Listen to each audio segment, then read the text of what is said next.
My name is Charlene. I'm from Scotland and Glasgow. I've had animals my whole life, since I was a kid. My granddad was a bit of a Dr. Dolittle.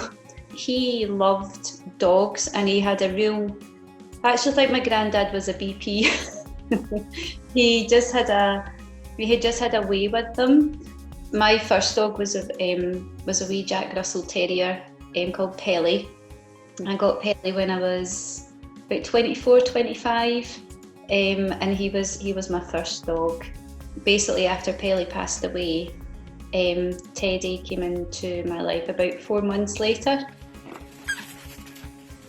I think it was pretty traumatic for him though, because he came straight from Romania in the back of a van, travelled for 4 or 5 days with his mother and his siblings. And he was the last dog to be dropped off. So he's been, taken through so many countries, and then his final destination, he's seen his mum and his siblings all go before him. And then he's in this strange place, strange smells, strange language. And he was really shut down. It was pretty sad.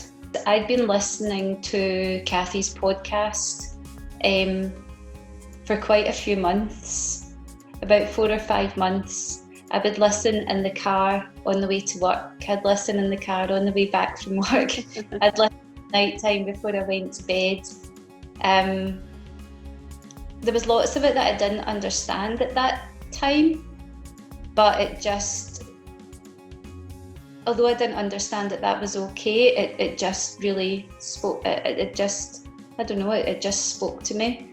I started doing the whole safe, calm and happy, and that was it really. I didn't do anything else. I didn't do the dance invite, didn't do the name game, I was doing heart connections, but I didn't realise that I was doing them.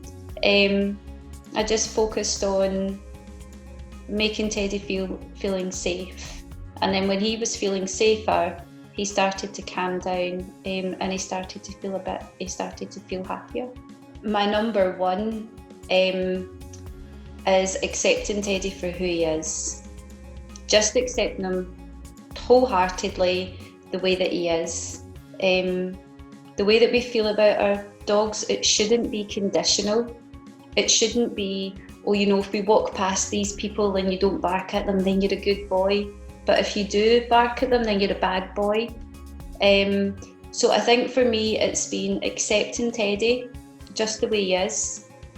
And the second part, I suppose, is to stop trying to fix him. So I had it in my head that he was just, he had all of these major problems, and I actually made myself quite unwell trying to fix him. And if we had a good day where we go out and you didn't bark at anybody, or wasn't chasing cars, or wasn't lunging on his lead, like it was all great, and I thought, look back to he's fixed. But then the next day he would maybe do all of those things, and I felt like I was back at square one again. So by being part of the Brilliant Partners Academy, it's shown me that it doesn't need to be that way.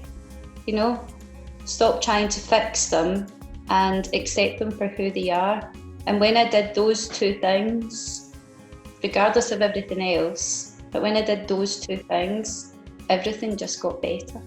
My interpersonal relationships, so for example, like relationships with family, friends, husband, work colleagues, it's all improved. Even the children that I teach, I think the next 12 months are going to be exciting, and just really looking forward to learning more and staying really involved.